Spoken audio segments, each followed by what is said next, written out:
I bought this Corley sawmill a few years ago. Put it back together. The wood was rotted, so I just let it sit. Haven't had time. I was running thick to thin on the boards. So I finally got freed up. We got our house built. We plan on rebuilding it this winter in a basement. Took a couple sections of track off.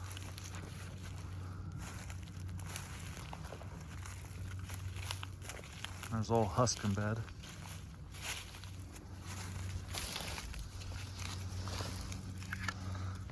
If anybody knows what year this is, it's Corley 395 sawmill. Has a 52-inch blade.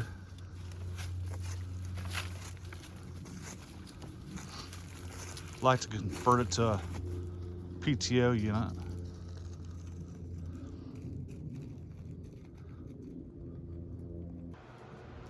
Here's what we got so far. Starting on the carriage. You get our 2 axles pulled out of the old carriage.